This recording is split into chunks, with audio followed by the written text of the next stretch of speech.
अंकित जी पलवल से। श्री हरिवंश। जय श्री राम।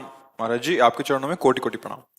प्रभु जी मेरा प्रश्न ये है कि क्या हम अपने दिमाग को इतना तेज कर सकते हैं कि कोई भी चीज को एक बार सुने फिर उसे कभी ना भूलें? ब्रह्मचर्य, ये ब्रह्मचर्य से हो सकता है, और तो इतनी सामर्थ्य नहीं है। ये ब्रह्मचर्य में होता है, या पूर्व का कोई तप, जैसे छोटे से बालक में देखा जाता है भारी स्मृति, भारी ज्ञान, वो पूर्व का उसका तप है, भजन है। तो अभी जन्मा 5 वर्ष का है, 6 वर्ष का है, वो बड़ा ज्ञान उसको है, वो पूर्व का उसका स्टॉक है।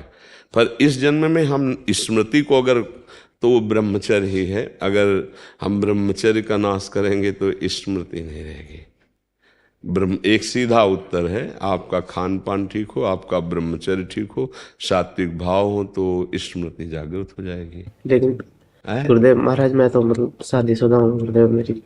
तो ब्रह्मचर्य धर्म पूर्वक गृहस्थी में भी तो रहा जाता है। शादीशुदा का मतलब बेविचारी थोड़ी होता है। देखो, जो शास्त्रीय पद्धति है तो संतानोत्पत्ति के लिए आदेश है, उसको नियम पूर्वक अगर निर्वाह किया जाए तो एक पत्नी व्रत रखने वाला, धर्म से चलने वाला, और वैसे शास्त्रीय पद्धति प्रत्येक मासिक धर्म के बाद जो 10 दिन के बाद लगो संतानोत्पत्ति के निमित्त समस्त देवताओं और भगवान को नमस्कार करके वो गृहस्थ ब्रह्मचारी में, तो उसमें स्मृति की, देखो स्मृति का नाश एक काम ही कर देता है।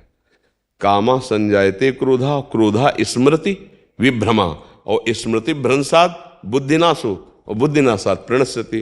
तो अगर हमारा निष्काम भाव हो तो हम स्मृति वाले बने, तो गृहस्थी कोई निंदनीय थोड़ी है, कोई निंदनीय नहीं।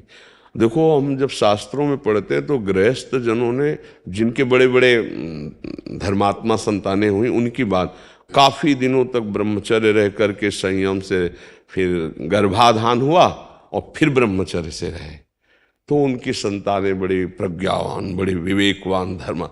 ये जो गरुण जी का जन्म हुआ ना, तो 10,000 वर्ष तक ब्रह्मचर्य रहे थे कश्यप जी। उस समय तो मतलब लाखों वर्ष की जीवनायु होती थी। 10,000 वर्ष तक ब्रह्मचर्य रह करके, और जब विनता जी के गर्भ में, तो फिर उनसे भगवान गरुण जी का प्रादुर्भाव, महाबली गरुण जी, और एक छोटे बड़े पुत्र अरुण जी, वो सूर्य भगवान के सारथी बने।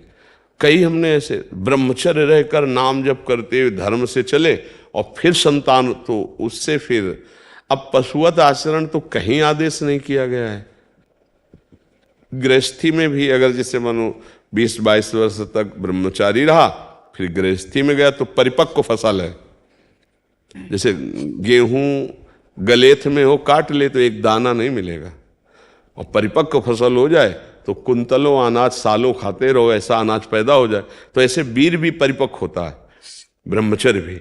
जैसे 20 से 25 वर्ष तक बिल्कुल ब्रह्मचर्य रहे बाल्यावस्था से, फिर गृहस्थ में जाए तो परिपक्व फसल है, संतानोत्पत्ति, फिर संयम से जीवन, तो वो महात्मा ही है, वो ब्रह्मचारी भी है। एक पत्नी व्रत धर्म पूर्वक चलने वाला, वो बेविचारी नहीं कहा जाता। वो गृहस्थ कोई निंदनीय नहीं, वो बंदनीय है। अब हम लोग पैदा कहाँ हुए? गृहस्थों से ही तो ये ना। कोई भी परम बड़े बड़े परमहंस कहाँ पैदा हुए? धन्य है वो माता पिता, वो भी तो गृहस्थी में थे, जिनके बड़े बड़े महापुरुष प्रकट हुए। तो क्या गृहस्थी कोई निंदनीय बात थोड़ी है?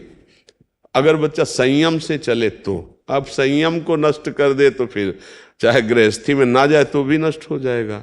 बहुत प्रकार है, तो हमें लगता है अगर संयम से चला जाए तो गृहस्थ धर्म में बंधनी। पर स्मृति जो है वो ब्रह्मचर्य से, मतलब वीर शक्ति ही स्मरण को बहुत जोर की पवित्र रखती है, बहुत स्मृति जागृत हो जाती है। पर ब्रह्मचर्य पर महत्व दे। अब ऐसा थोड़ी कि कोई मनमानी आचरण करे। क्यों बच्चा?